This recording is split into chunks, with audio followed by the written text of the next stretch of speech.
అమెరికాలోని బాల్టిమోర్ నగరంలో ఘోర ప్రమాదం చోటు చేసుకుంది. ఓడ ఢీకొని ఏకంగా ఓ బ్రిడ్జ్ కుప్పకూలిపోయింది. ఒక container ship Francis Scott bridge pillar ని ఢీకొనగానే అది పేక మెడలా కూలిపోయింది.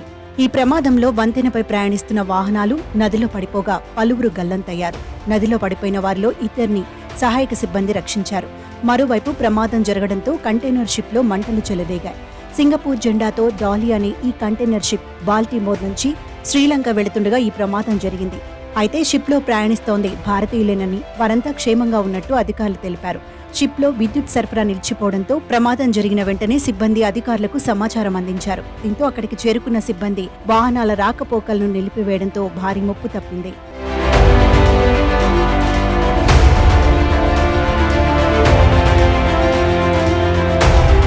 పటాప్స్కో నదిపై నిర్మించిన ఈ బ్రిడ్జిపై ప్రతి ఏటా 11 మిలియన్ల వాహనాలు రాకపోకలు సాగిస్తాయి.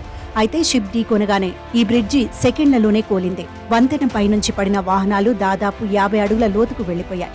అర్ధరాత్రి 1:30 సమయంలో ప్రమాదం జరిగినట్టు సమాచారం రావడంతో అగ్నిమాపక సిబ్బంది అక్కడికి చేరుకున్నారు. వంతెనపైకి రాకపోకలు నిలిపివేశారు. ఇక నదిలో పడిపోయిన వారిని గాలించేందుకు వెంటనే చర్యలు చేపట్టారు. అయితే నదిలో ఎంతమంది పడిపోయారనే దానిపైన అధికారులు అంచనా వేయలేకపోతున్నారు. రాత్రి సమయం కావడంతో బ్రిడ్జిపై రాకపోకలు తక్కువగానే ఉన్నట్టు భావిస్తున్నారు. ఇక కంటైనర్ షిప్ బ్రిడ్జిని ఢీకొనడానికి కారణాలపై అధికారులు దర్యాప్తు చేస్తున్నారు. మరోవైపు బ్రిడ్జి కూలిన నేపథ్యంలో అటుగా వెళ్లే షిప్ల ప్రయాణాలను రద్దు చేశారు. వంతెన మరమ్మతులు పూర్తయ్యే వరకు నౌకలను అనుమతించమని తెలిపారు.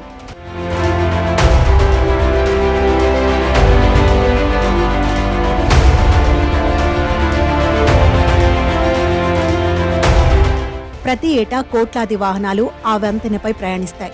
రాత్రి సమయంలో ప్రమాదం జరగటం వల్ల ప్రాణ నష్టం తక్కువగానే ఉంటుందని, అదే మధ్యాహ్నం వేళలో జరిగితే ప్రమాదాన్ని ఊహించలేమని అధికారులు చెబుతున్నారు.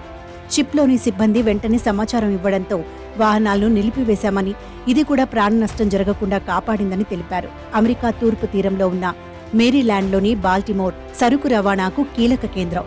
ఆ నగరంలో పటాప్స్కో నదిపై 1977లో ఈ బ్రిడ్జిని నిర్మించారు.